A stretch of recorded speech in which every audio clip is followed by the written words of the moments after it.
नमस्कार दोस्तों, मैं हूं सुमित साहू और आप जुड़े हुए हैं मेरे YouTube चैनल एम सुमित के साथ।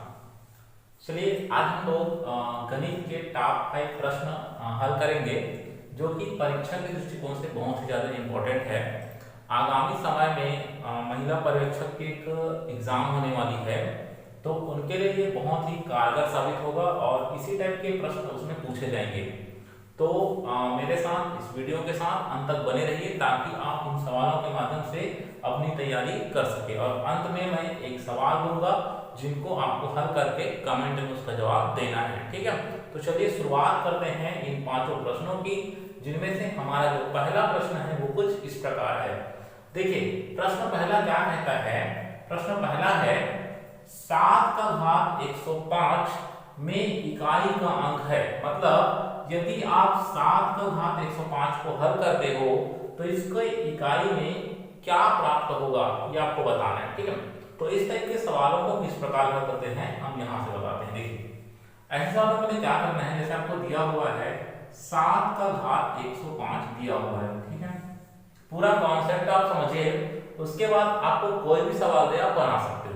तो सबसे पहले आपको क्या करना है, यहाँ पर जो घात दिखाई दे रहा है 105 इसको ले लेना है और इस घात को आपको भाग देना है 4 से, ठीक है। इसको हल करने का एक तरीका है, आप 105 को जब 4 से भाग दोगे तो क्या प्राप्त होगा। चलो भाग देते हैं। 4 एकम 4 और 4 दूनी 8। 10 में 8 घटाएंगे क्या आ जाएगा 2 और ये उतार देंगे 5, ठीक है। अब 4 का पहाड़ा आप कितने बार पढ़ेंगे कि 25 से ज्यादा ना है, तो ये जाएगा आपका 4 6 का 24। घटाएंगे तो क्या प्राप्त होगा, 2 में 2 कट जाएगा यहां से और 5 में 4 घटाएंगे तो आ जाएगा 1।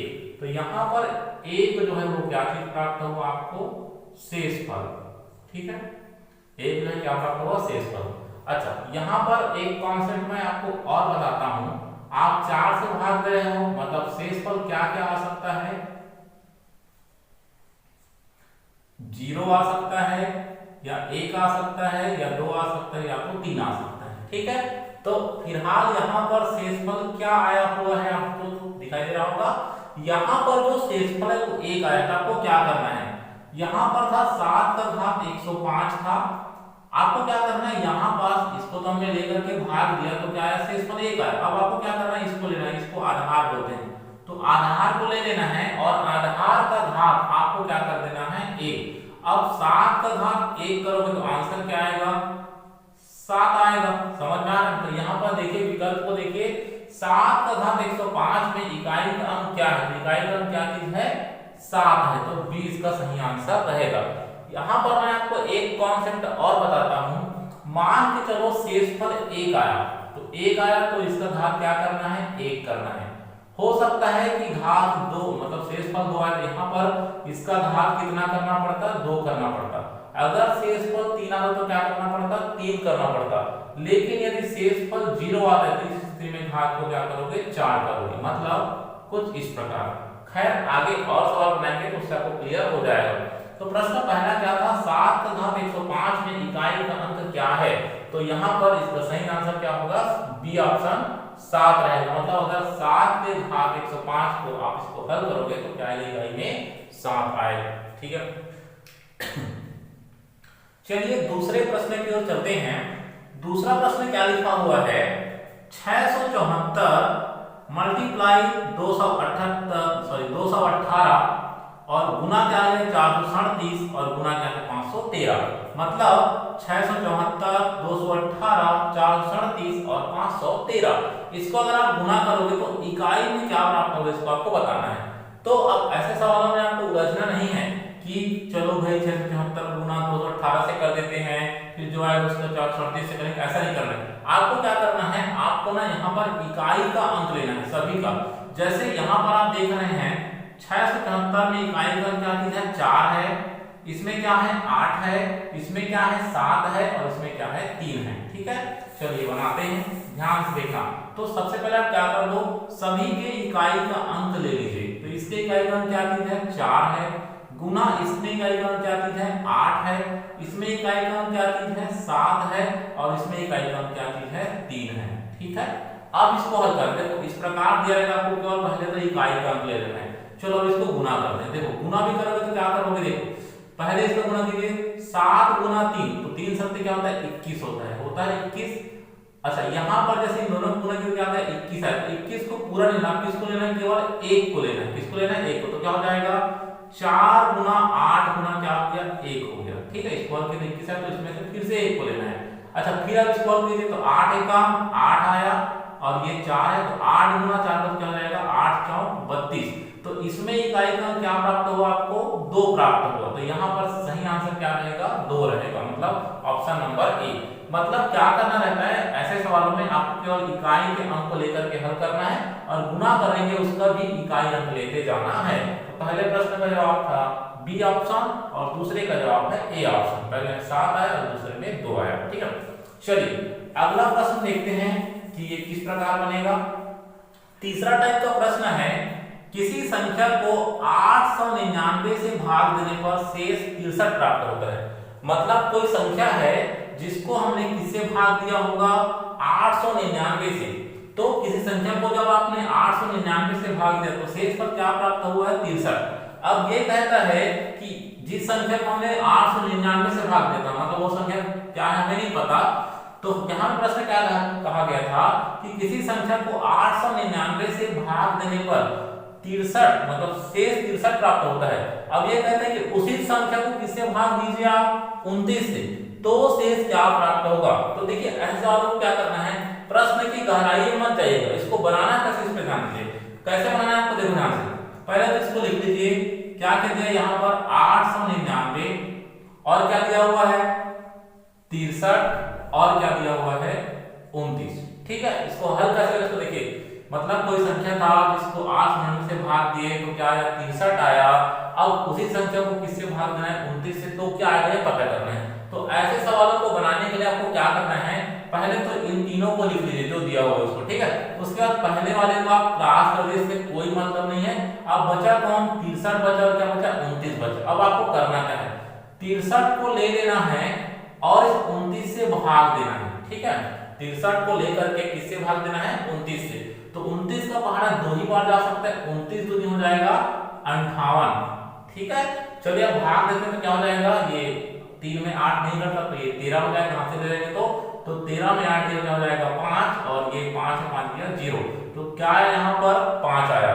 तो इस तरह के सवालों में ऐसे बने। कहने का मतलब ये है, मतलब किसी संख्या को जब हमने 899 से भाग दिया था तो कितना आया था शेष पर 63 आया था। अब यदि उसी संख्या को अगर हम लोग 29 से भाग देंगे तो यहाँ पर शेष पर क्या आएगा 5 आएगा।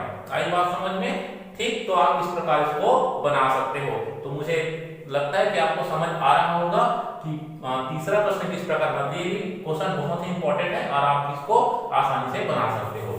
चलिए अगले प्रश्न की ओर चलते हैं। प्रश्न चौथा कहता है 30 का घात 11 गुना 22 का घात 5 गुना 34 का घात 11 में अभाज्य गुणनखंड की संख्या होगी। यहाँ पर एक शब्द आया है अभाज्य गुणनखंड। तो सबसे पहले जान लीजिए कि अभाज्य संख्या किसको कहते हैं, क्या थी अभाज्य संख्या, ठीक है। फिर उसके बाद इसको हल करेंगे।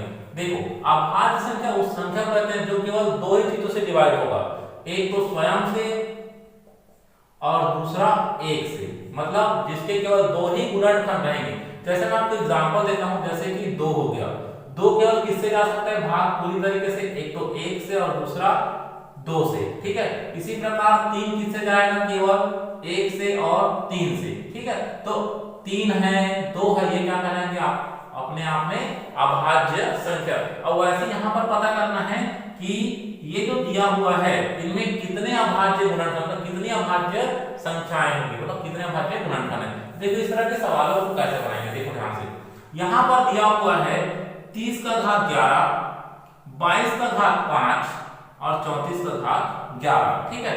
देखो इसको कैसे लिख सकते हैं, जैसे 30 है, 30 को हम लोग गुणनखंड के रूप में तोड़ेंगे तो कैसे तोड़ेंगे, 2 से डिवाइड करेंगे, 2 एकम 2 और 2 पंचे 10, 15 बार में जाएगा। फिर ये जाएगा 3 से, 3 पंचे 15 और ये जाएगा 5 एकम 5, ठीक है।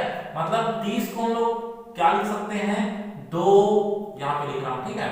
यहाँ पे 30 को लिख सकते हैं 2 गुना 3 गुना 5 और पूरे के घात में क्या चीज है 11 है। ठीक, चलिए इसी प्रकार गुना है तो गुना ही कर लेते हैं। 22 का अगर हम लोग गुणनखंड निकाले तो क्या हो जाएगा, ये जाएगा 2 से, 2 एकम 2 और 2 एकम 2, फिर ये जाएगा 11 से, तो 11 एकम 11, मतलब 22 को लिख सकते हैं हम लोग अभाज्य गुणनखंड के रूप में 2 गुना 11 और यहाँ पर आ जाएगा घात 5। इसी प्रकार 34 है तो 34 को भी हम लोग लिख सकते हैं, 2 से जाएगा 2 एकम 2 और 2 सत्ते 14 और 17 एकम 17, मतलब क्या लिख सकते हैं 2 गुना 17। ठीक है, इसका घात क्या हो जाएगा और यहाँ पर 11। ठीक है, इतनी बात समझ में आ गई। एक बार और देख लीजिए, 30 को हम लिख सकते हैं 2 गुना 3 गुना 5। हाँ, ये आप अभाज्य संख्या ना, इसको भी ध्यान रखना है। ठीक है, इसी प्रकार 22 को लिख सकते हैं 2 गुना 11 और 34 को लिख सकते हैं 2 गुना 17। अब क्या करना है आपको, यहाँ पर कितनी संख्या है उसको देख लीजिए, 1 2 3, 3 संख्याएं हैं और घात में क्या है 11 है, तो क्या करोगे देखो 11 धन 11 धन 11, क्या करना समझ में आ रहा है, इस प्रकार लिख दो। उसका क्या करोगे देखो 1 2 3 संख्या घात में क्या है 11 है, तो 11 धन 11 धन 11।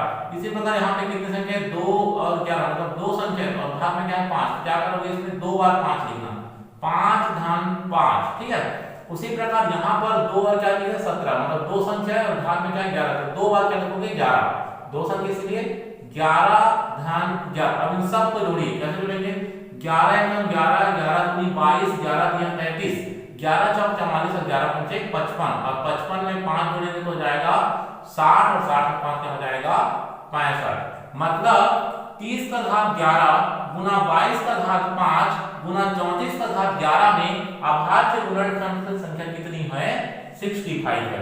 आगे बात समझ में, तो इस तरह के सवालों को किस प्रकार में आपको समझ आ गया होगा। यदि समझ में नहीं आए तो कमेंट कीजिएगा और साथ इसको वीडियो को दोबारा आप रिवर्स करके देखिए तो समझ आ जाएगा। चलिए आज का जो अंतिम सवाल है इस पे चर्चा करते हैं। ठीक है, तो आज का अंतिम सवाल ये है, क्या कहता है सवाल, यदि 1 5 7 स्टार 2 3 4, मतलब यहाँ पर कोई संख्या होगी स्टार की जगह में, 1 5 7 स्टार 2 3 4 3 से भाज्य है, तो स्टार के स्थान पर क्या होगा आपको ये बताना है। मतलब ये पूरा एक संख्या है जो 3 से पूरा पूरा भाग जाता है, तो आपको पता करना है कि यहाँ पर क्या होगा, यहाँ पर क्या होगा। तो देखिए यहाँ पर एक बात याद रखिएगा, 3 से भाज्य कोई संख्या 3 से भाज्य होगा या नहीं होगा, इसको चेक करने के लिए क्या करते हैं, जितने भी यहाँ पर अंक है उन अंकों को जोड़ते हैं, क्या करते हैं जोड़ते हैं, और उसका योग यदि किससे भाग चला जाए 3 से, तो वो भी संख्या पूरा पूरा 3 से भाग जाएगा। जैसे मैं आपको पहले समझाता हूँ, जैसे मेरे पास है मान लो 27 है, क्या है 27, अब मुझे चेक करना है कि 27 जो है 3 से भाग जाएगा कि नहीं जाएगा, हालांकि 27 जाएगा पता है, फिर भी हम लोग क्या करेंगे इसको चेक करेंगे, क्या करेंगे 2 और 7 को जोड़ दे, तो 7 और 2 क्या हो गया 9। अच्छा 9 जो है 3 से जाता है कि नहीं जाता, जाता है, 3 3 9, इसलिए 27 भी जाएगा। तो सेम वैसे यहाँ पर भी चेक करेंगे, कैसे चेक करेंगे देखो क्या क्या है, 1 5 7 तो जोड़ते जाते हैं, 1 धन 5 धन 7 धन 2 धन 3 धन 4। ठीक है, 1 5 7 2 3 और 5, और स्टार जो है उसी को पता करना है। चलो इसको जोड़ते हैं। ठीक है, क्या जोड़ेंगे, 4 और 3 7, 7 और 2 9, 9 और 7 16, 16 5 21, 21 और 1 क्या हो गया 22 हो गया। ठीक है, इसको फिर से जोड़ दीजिए अपनी सुविधा के लिए, तो 22 को जोड़ेंगे क्या हो जाएगा 2 धन 2, मतलब 2 और 2 4।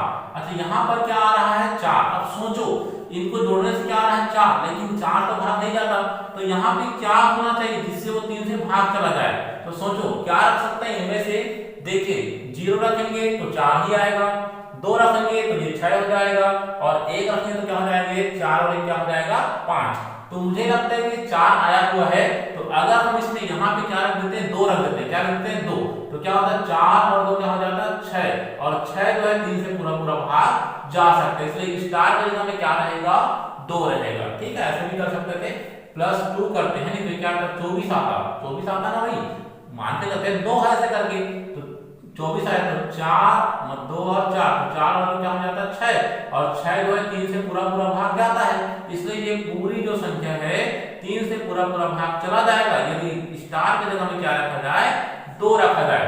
तो आशा करता हूं कि आपको ये सारे सवाल बहुत ही अच्छे से समझ में आया होगा। ठीक है, यदि मेरे चैनल के साथ आप फर्स्ट टाइम जुड़े हो तो चैनल को सब्सक्राइब कर दीजिए, बेल आइकन को प्रेस कर दीजिए। ठीक है, और इसी तरह के वीडियो का इंतजार करते रहिए। मैं नेक्स्ट वीडियो में फिर से महत्वपूर्ण 5 प्रश्न लेकर के आऊंगा जो कि आपके ज्ञान को ग्रोथ करेगा। ठीक है, तो मिलते हैं नेक्स्ट क्लास में, तब तक के लिए धन्यवाद। वीडियो को शेयर जरूर करें। Bye bye.